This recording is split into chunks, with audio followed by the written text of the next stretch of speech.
Well, welcome back from our break. My name is Jack Qualls. I'm with Tennessee Department of Transportation and Long Range Planning Division. I had the distinct pleasure today to introduce Billy Hattaway. Yeah, you can beat on something. We can get them going. Attention, attention. All right. I had the distinct pleasure to introduce Billy Hattaway. He's a transportation engineer with the Florida Department of Transportation. Billy's got 35 years of experience with, I would want to say, multimodal choices, including complete streets, bike, pedestrian, and transit. Billy comes to us from he's the secretary of District 1, which is Sarasota, St. Petersburg, and Naples, Southwest Florida. So I had the pleasure of meeting Billy a couple years ago, and one of the things that stuck out in my mind about Billy is automatically I knew after listening to his presentation, he gets it. It's mode choice, and that means different things to different folks. But the thing about Billy, I had a conversation with him after the presentation, and Billy's was, he said to me, I've worked for FDOT more than once, and I was like, wow, so you're glutton for punishment, or either you're there to shift the paradigm and the thought process. So Billy's been on both sides of the fence, public and private, and like I said again, he gets it. So with that, I'll turn it over to Billy Hattaway. Thanks, Billy.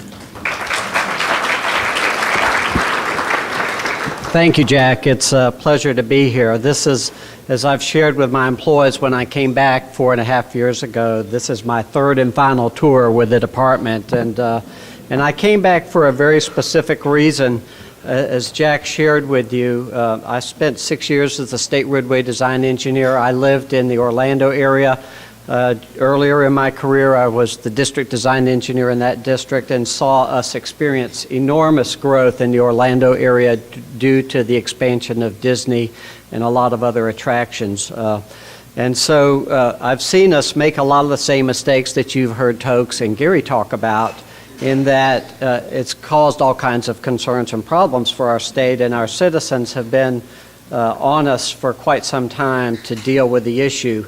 So our initiative, or our journey into complete streets started differently, I think, from the journey that has occurred in New Jersey and in Tennessee from my discussions with Gary and Tokes over the last few years.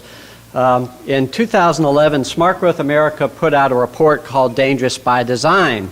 And in that report, it identified these 4 cities listed on the slideshow here as the most, 4 of the top 5 most dangerous places in the country for pedestrians and bicyclists.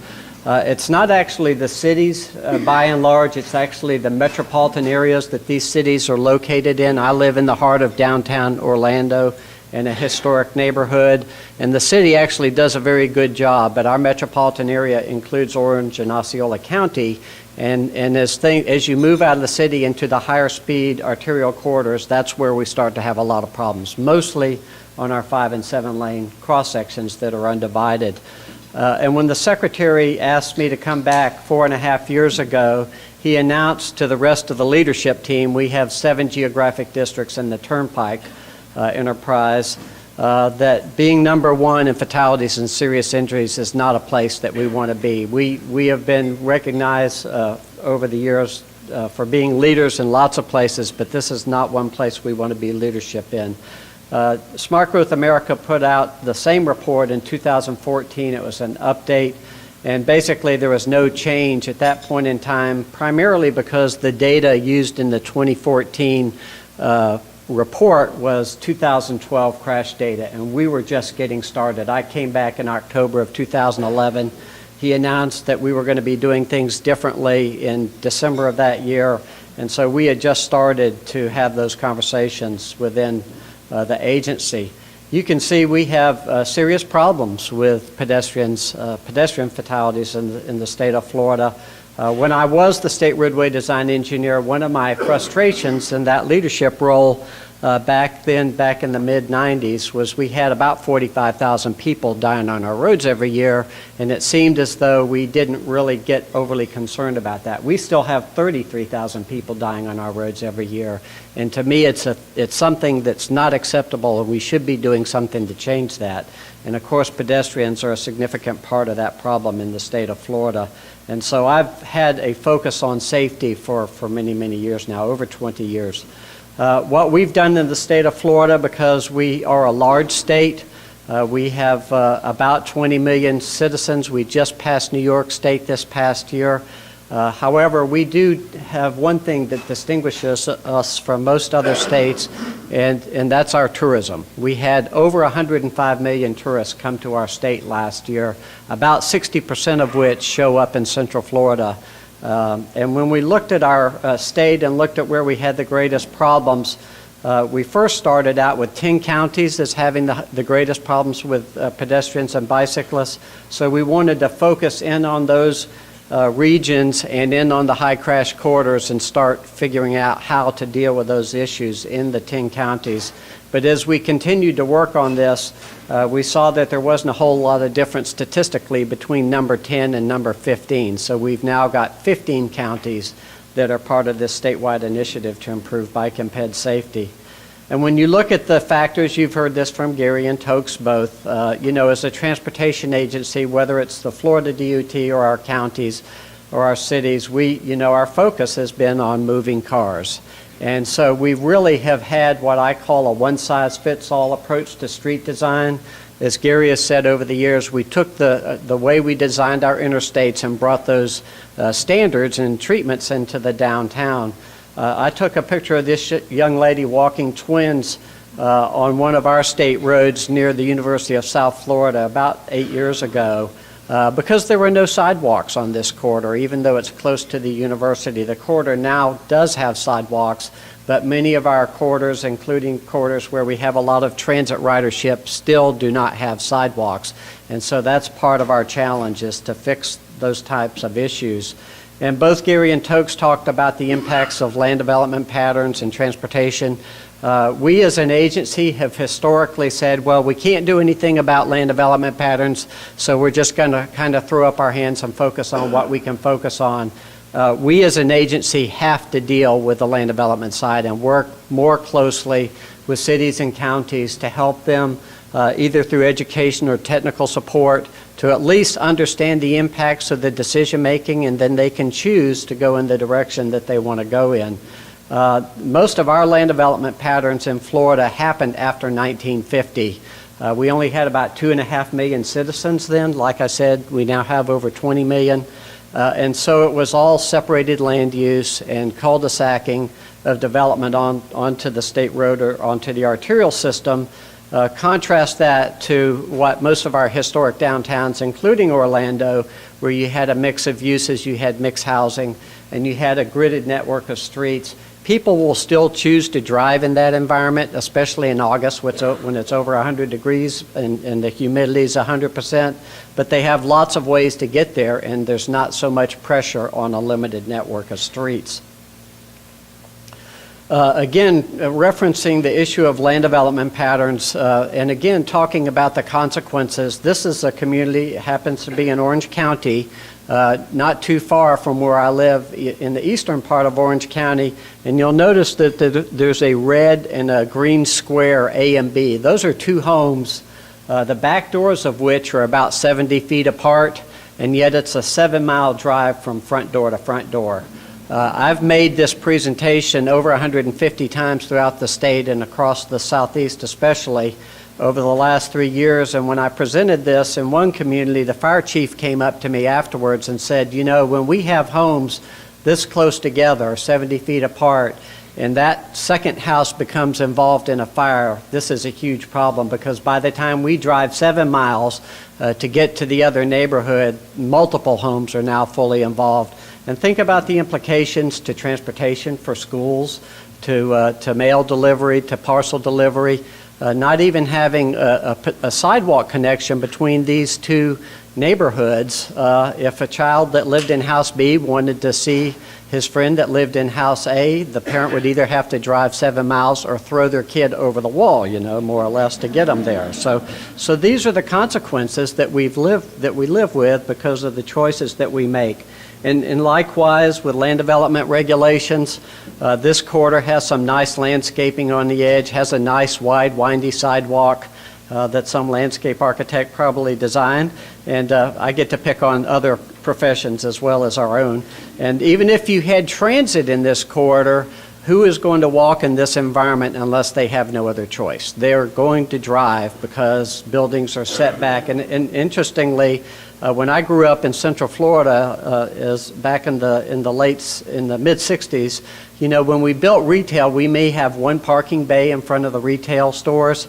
And now over the years, they've moved further and further away from these large roads because of the demands for surface parking. And likewise, Gary talked about the implications related to school board policy in Florida. School boards are independent from cities and counties. And so consequently, most of them use the statewide guidance, not requirement, but statewide guidance for minimum acreage. So our typical high schools have 65 acres so that they can provide all the parking, surface parking for the schools. And so once again, we have a lot of negative impacts. In most schools, school boards or school districts, the second or third highest cost, operational cost, is transportation, and that doesn't include the cost of parents having to drive their kids to school because they may not be served by transit or it just doesn't work for their schedule. And we get nothing from an educational standpoint for those expenditures. So it's something that all of us should at least be concerned about. So getting back to how we got to where we are today, we brought in National Highway Transportation Safety Administration panel of experts. They spent weeks interviewing people across the state, and out of that came our first ever pedestrian and bicycle strategic safety plan, which is what we're using as guidance for the direction that we put in place at the department. And in fact, this week we're going out and following up to get additional input so we can update our plan, because we've made a lot of progress in terms of implementation. And you'll see a lot of links in this presentation, which of course they will have online, that will take you directly to our various initiatives, including our campaign called Alert Today, Alive Tomorrow. So as part of this statewide initiative, we had to completely overhaul our program for bicycles and pedestrians. In each of our geographic districts, we had someone who had an assignment to be the bike ped coordinator as an auxiliary responsibility. It was usually given to whoever the newest person was, and they didn't get much support from the district leadership. And so I told the secretary, I said, we've got to have dedicated bike ped coordinators in each of our districts. So we now have bike ped coordinators for the planning, design, and early stages of construction, and then we have safety program specialists who are dealing with the existing safety problems in each of our districts. 2 dedicated positions for that activity, and then we've realigned likewise with our structure in central office. We have 2 statewide groups that we're working with, the Bike Ped Coalition, which is made up of the law enforcement community, our Florida Highway Patrol, Association of Police Chiefs, and Association of Sheriffs, a traffic judge, and a lot of other representatives from special interest groups like the Florida Public Transit Association. And we're working on a number of ways to try to deal with this problem from a safety standpoint. So we've got the group broken down into engineering, education, communication, laws, a number of other activities, all trying to focus in on how do we get to where we can solve this problem. We can't fix the problem just with engineering. We've got to have education and enforcement as part of that solution. And likewise, we have what we call the Bike Ped Policy Team, which is working on changing our own documents. First of all, that was what we first put in place, and that is kind of reformed into a Complete Streets implementation team. One of the things I realized was that we couldn't keep doing the same thing and expecting different results. I think most of us know that's the definition of insanity, and so we've got to change the way that we design our streets in order to achieve different results. So how are we driving this culture change? This is not easy for any large organization. We have about 6,500 employees spread over the state that we have to get on board with doing this. And so we adopted a complete streets policy, and we're working on the implementation plan. All of these links will take you to various places in our website that explain and basically provide direction on what we're doing from a statewide basis. And so how we're supporting the culture change, we've been doing training now for 3 years. Because we are a focus state for federal highway, they've been providing free training to us on all of these categories that you see at the top of the slide, including designing for pedestrian safety and roundabout design. As we have moved forward with the complete streets implementation, one of the things we've got that will be produced is a complete streets handbook, and I'll talk a little bit more about that. But ultimately, we've been working through education, engineering, and enforcement in these 15 counties that I mentioned. Likewise, we've got to educate the public. I asked the group yesterday in the meeting how many of them had read their driver's handbook since they got their driver's license. I know in my case, when I moved from New England back to Florida, that was in 1977. I've picked up the driver's handbook since then because it's an interest of mine, but how many of us actually go back and look at a driver's handbook? Things have changed. Our traffic control devices have changed. The laws change. We really have got to do something to educate the public. So we've already produced brochures. This is just a sample of some of the brochures that we have on our website. You can download their PDFs for use in your community. So as I mentioned earlier, we have adopted a complete streets policy. That was in September of 2014, about 2 years after we had really gotten our safety initiative up and running. And when we talk about complete streets, just like you heard earlier, this is not a one-size-fits-all approach. Complete streets doesn't mean that every corridor is treated the same. We have corridors that are strictly freight corridors. We're not going to have bike facilities, and we may not have sidewalks on those corridors. Again, it's going to be based on context, just like Gary had mentioned earlier. As soon as we adopted our plan, we were fortunate in that Smart Growth America, who put out the Dangerous by Design report, had also secured a Rockefeller Foundation grant for about $1 million, and they had worked with the states of Michigan and Vermont to help them create the implementation plans for their state DOT's complete streets policy. I happened to run into Roger Millar at a conference in 2013, in 2013, and I told him, if you're offering those services, I would certainly be interested in having you help us in developing our implementation plan. So between the time that we adopted our policy in September of 2014 and the first of the year, basically, we got Smart Growth America on board. They worked with us from March through November, 2-day workshops every month. They brought in expertise to help educate our group and then helped us in actually developing our implementation plan, which we completed in December and approved at our January executive workshop. So what comes out of that is that we're in the process of revising all of our design guidance policies, procedures, and including the way we develop our capital improvement program. As I mentioned, we adopted this implementation plan in January. Before we even adopted the plan, we'd hired a consultant to help us rewriting our design manuals and to develop this Complete Streets Handbook, which will serve as a transition and bridge document until we get all of our documents rewritten. And part of that will involve education to all of our employees, to our consultant industry, and to local governments as well, and where we're headed with Complete Streets. A big part of that is that we've got to work closely with local governments in our metropolitan planning organizations, and we're going to have to engage them before we even put projects in our into our work program.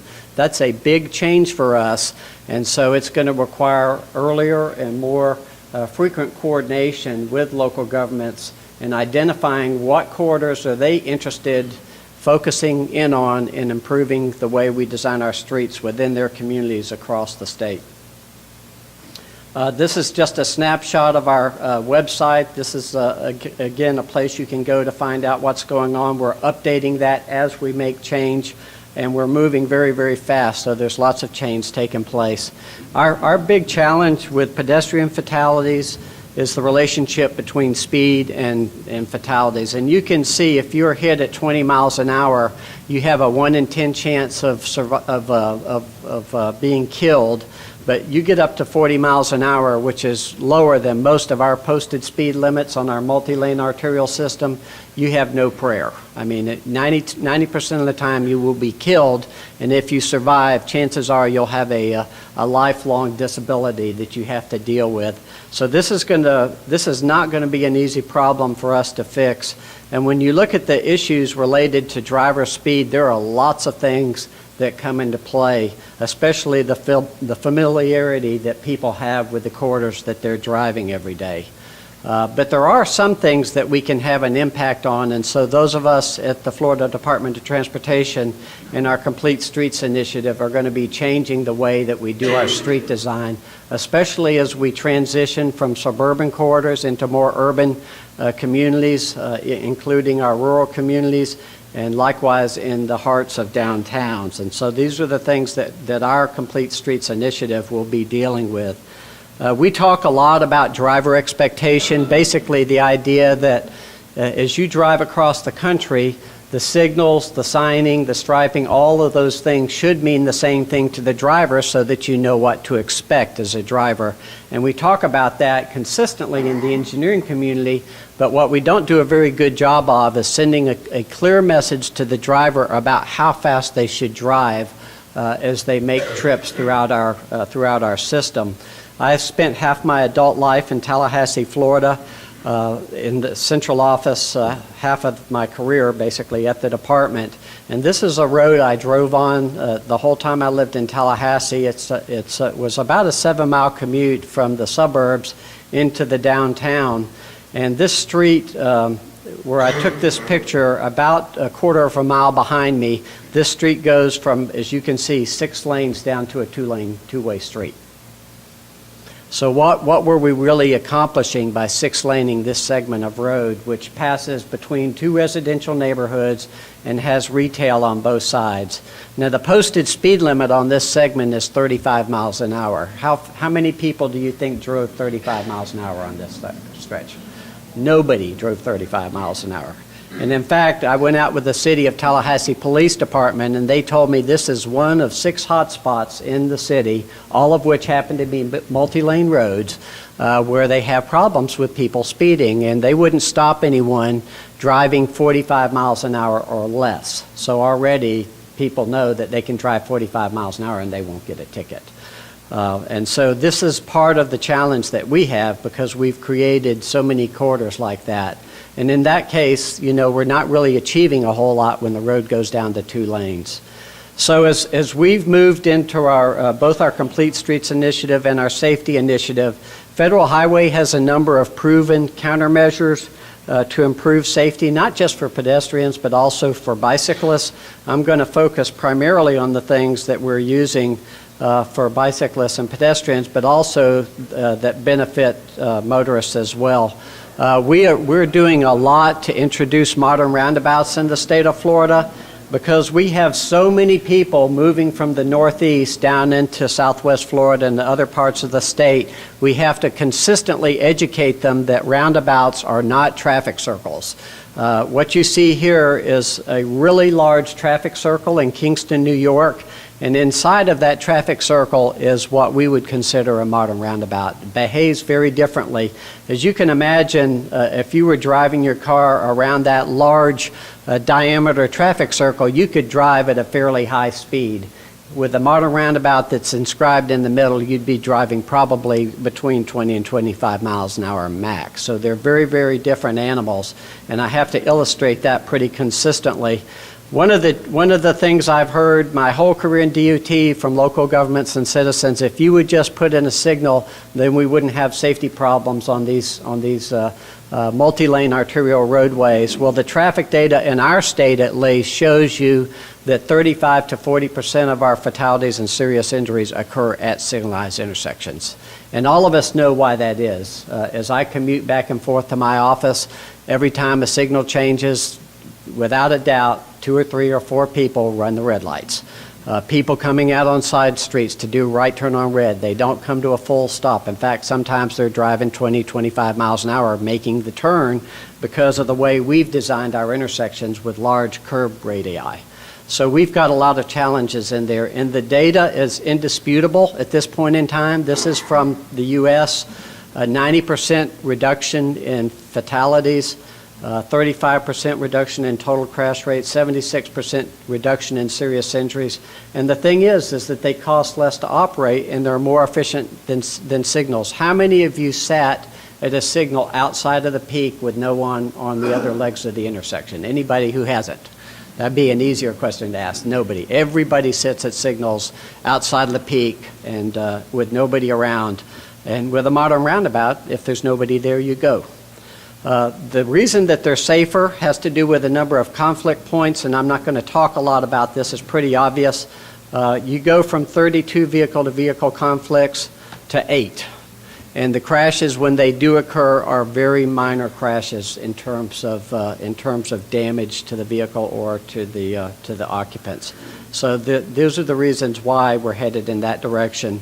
And in addition to modern roundabouts, we have for years, at least for 20 years, had local governments who've come to us that want to take our corridors that are over capacity, like that section of Thomasville Road, and they've said, why can't we take some of these lanes away and repurpose them and redevelop these corridors for economic development standpoint? And historically, we've by and large resisted that. As you saw earlier, we now have statewide guidance on road diets. We're seeing a lot of them show up in the central office where they get approved, and it's because there's no reason for us not to be considering road diets when they have an economic development benefit. That's one of our roles as a state agency is to support economic development. The other benefit that we get with road diets is that, once again, in Florida, when we look at the corridors where we've done these, we have 40 to 45% reductions in crashes. So from a safety standpoint, it's a no-brainer. It's something that we have to look at seriously. And this is a before and after in Asheville, North Carolina. Again, they were doing this for economic development standpoint, and that's what most communities want to do. This is a corridor I worked on in Tallahassee. It was very industrial. You can see it's a 4-lane undivided roadway. The city took this road over from the DOT about 30 years ago and then did nothing with it for 20 years. I was on a group that was asked by the business owners and the citizens to come and do a counter proposal to a plan the city had to make this a one-way street going into the downtown. This corridor separates Florida State University from Florida A&M, and the city wanted to put an arts district at the other end of this corridor. So about 6 years ago, they started reconstruction on Gain Street. They did it in 3 segments. In that 6 years, there's been over $600 million in redevelopment along this corridor. And only about half of it is available for redevelopment because the other half is owned by the state. So there's the modern roundabout on the west end. So there's a lot of benefits to modern roundabouts, and as a result, we changed our guidance. Again, because of the support I have from the Secretary, I've been able to drive policy and culture change from the district in addition to running my district. So you can see here now that we have to evaluate and basically prove that a roundabout is not the right choice before we put in a signal, especially for construction and reconstruction projects. And we basically can, if you have a high frequency of severe crashes or if a community wants a complete street to help create a low-speed facility, then in fact modern roundabouts are the preferred choice. We're going to be doing a lot more mid-block crossings. We've already started this on our high crash corridors. Because of a lot of our corridors, we have undivided roadways and there's no places for pedestrians to basically hang out until they can get across the second leg crossing the roadways. And we've got some tools that have been proven very effective in the city of St. Pete that we're going to be using: a rectangular rapid flashing beacon, which basically the pedestrian pushes the button and it gets the attention of the drivers to slow down and then hopefully yield to the pedestrian. We've got some education work to do with drivers. And then this is the pedestrian hybrid beacon, or HAWK, and we'll use this on multi-lane corridors in place of the RRFB. One of many things we discovered as we worked on our initiative was that we have real problems with our existing lighting systems. When we went to look at our worst intersections in terms of highest nighttime pedestrian crashes, we found out 95% of them had lighting. And we couldn't quite, it just seemed at first glance that wasn't logical. But when we went out and measured the actual lighting that was getting to the ground, we found out that basically statewide, for our high-pressure sodium lighting, once it's at 5 or 6 years old, we're only getting about 10 to 20% of the light that we got out of those fixtures when we put them in. And so we're in the process of completely replacing all of our high-pressure sodium lighting with LEDs. At the same time, we realized that the side streets on our state roads, we did not have designs that illuminated the pedestrian crosswalks very well. So a lot of these crashes were occurring because of turning movements onto cross streets with inadequate lighting. And so we've likewise fixed our designs, and we're in the process, and I'm hoping that at our May executive workshop we'll be allocating $100 million off the top of our capital improvement program to focus on our highest crash intersections. And we expect that we can replace the lighting at about 80% of our intersections across the state where we have high crash problems. One of the things we've got to do, I mentioned earlier, we had a one-size-fits-all approach to street design. That includes speed. And so now we're moving away from designing for as high a speed as practical to picking a design speed based on the context of the built environment that we are in or that the community wants to move towards. So this is a street that I took a shot of when I was in Charleston a few years ago working in the community called Mount Pleasant. How fast do you think people drive on this street? It doesn't even register on their speedometer. They're barely moving. And notice you don't have to have speed limit signs on a street like this. Now certainly most of our state roads are not going to look like this, but there's got to be something between this and what we've been doing for the last 50 years. And one of those is that, we have always said, well, the standard, the AASHTO standard, we as a state DOT have said the AASHTO standard is 12 feet, and so we should be using 12 feet. The desirable, I should say, standard is 12 feet. So 12-foot lanes have been our standard regardless of the context that we're designing in, despite the fact that AASHTO has for years has said that you can use lane widths between 9 and 12 feet. And what we know from the latest version of the Highway Capacity Manual and the Highway Safety Manual, for 45 miles an hour and lower, there's basically no difference in capacity or safety between a 10 and 12-foot lane. So we've already adopted 11-foot lanes for 45 miles an hour, and when we go into our downtowns as part of our Complete Streets initiative, we will have 10-foot lanes as a standard for our low-speed corridors. I worked on a chapter in what's called the Florida Green Book several years ago, traditional neighborhood development chapter, which is what cities and counties use in the state of Florida by law, unless they have their own regulations. And so in that book, this was kind of ahead of our state document, but it's very similar to the direction that we're going in as an agency, so that we'll have direct relationships between the speed that we're trying to achieve and the lane widths on the roadway itself. And likewise, when you look at lane widths, you've got to consider how wide are you making your on-street parking. The standard lane width for parking in most states is 8 feet, but many times I find places where they've put in even wider than 8-foot parking. And what you see is behavior that I describe as similar to children coloring in a coloring book. People park the same way as long as they're inside the lines. They figure they're good. And so in this short section here, you see one person parking parallel, two people with back-end angle parking, and one person with front-end angle parking. So you need to be careful about your parking lane widths, and we will likewise do so. One of the challenges we have with speed management is not so much the lane widths, which is what most people focus in on when they come to talk to me about speed reduction. It's the number of lanes that you have. I wish that lane widths alone would get people to drive at a safer speed. This is a street that's a block off that I live a block off of in downtown Orlando, and Gary had mentioned earlier about the importance of enclosure. Notice that the buildings are set back pretty far. It feels fairly suburban, even though this is in the heart of downtown Orlando. And it is a 4-lane road. And despite the fact that the posted speed limit's about 35 miles an hour, outside the peak hour, people are driving 45 and 50 miles an hour.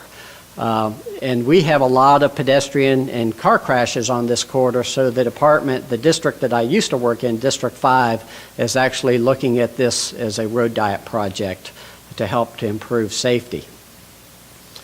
And that's despite the fact that these are 9.5-foot lanes.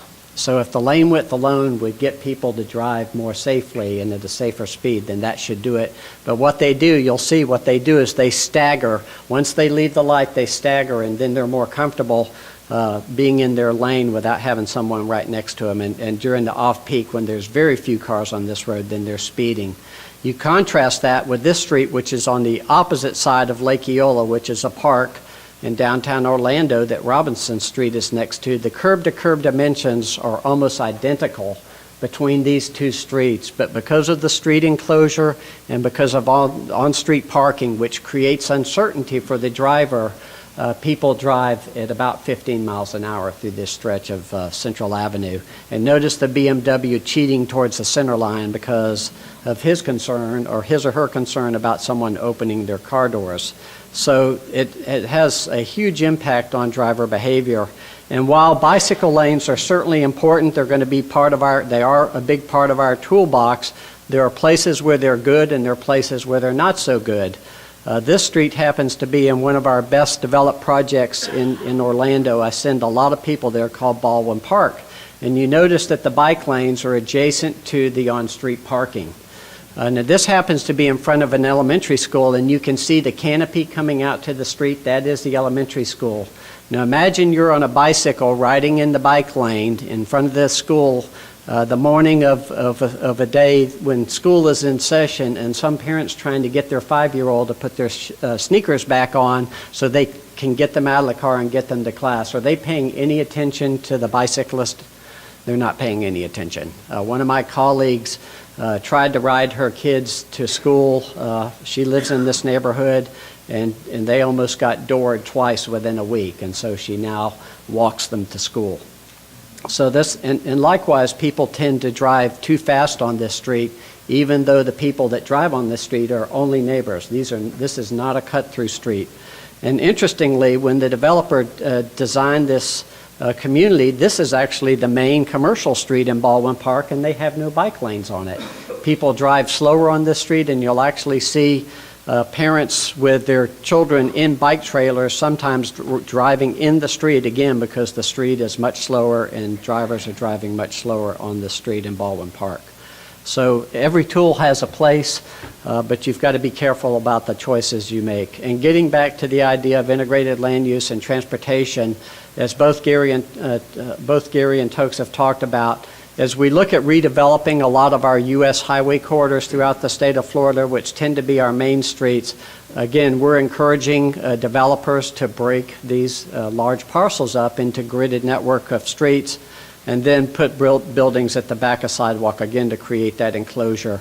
And as we moved into the direction of defining context, which we're actually doing that right now, we're using as a basis the transect zones out of the SMART code. Ours is going to be a little different in that we have rural towns as part of our transect or context zones. and all of this is in the process of being redeveloped. So if we're designing in a suburban, more suburban character, our streets should look and feel very different than we're in the heart of a downtown, and that's what we're talking about when we talk about designing according to context. And again, I mentioned this chapter in the Florida Green Book, which can show you where we're headed, and the criteria in that was based on AASHTO, and this document called Designing Walkable Urban Thoroughfares, an ITE federal highway document, which I was fortunate to have a little bit of effort involved in shaping that. And so these are just examples of the built environment and how the streets should look and feel differently that we'll be using to educate our engineers and planners.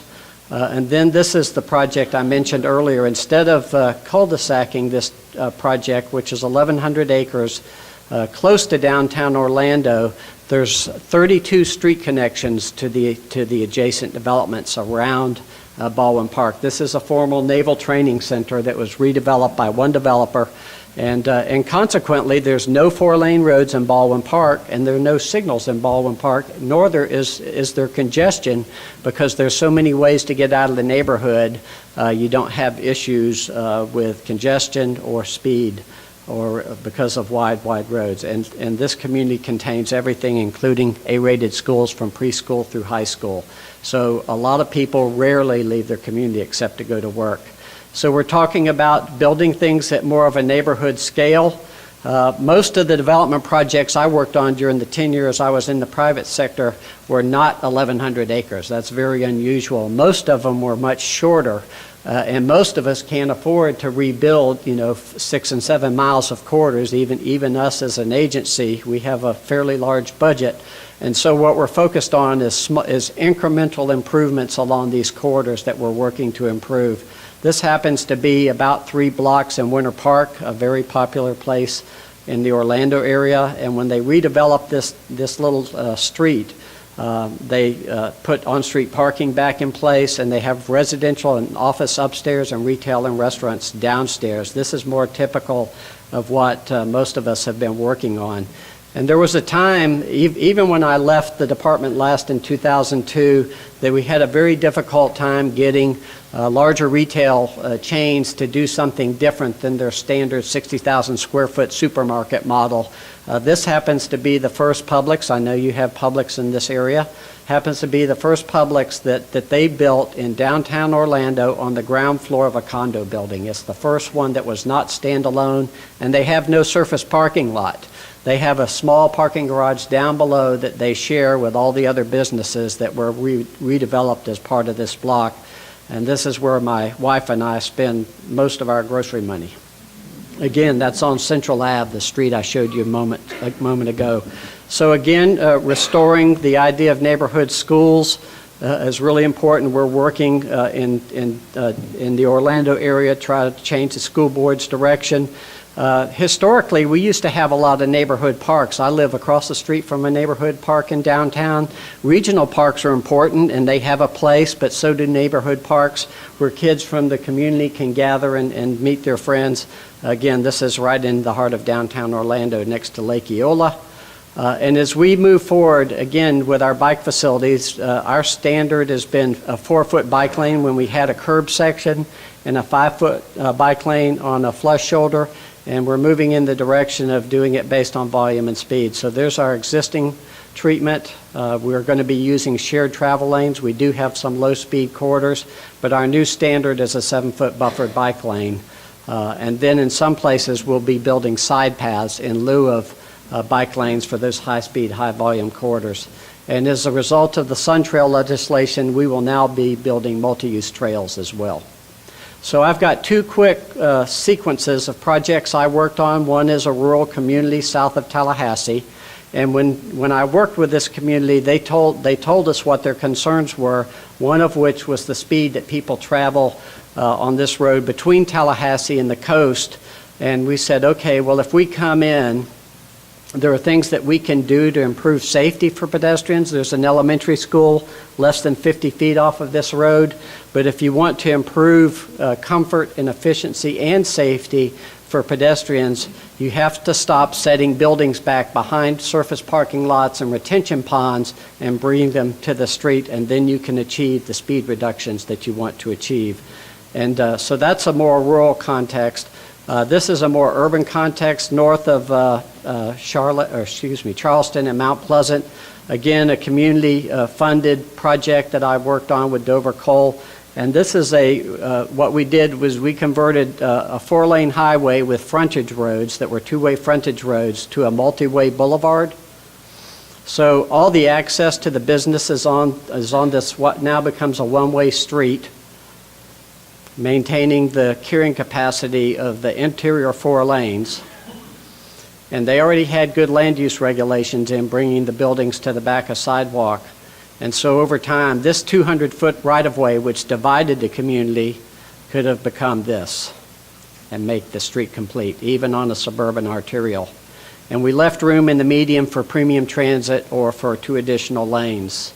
And so with that, that's where we're headed as a state agency. It's not an easy transition for us. Our culture is pretty well ingrained, like most state DOTs. But thanks to the support of our secretary, we are moving at breakneck speed. And so that's what I'd like.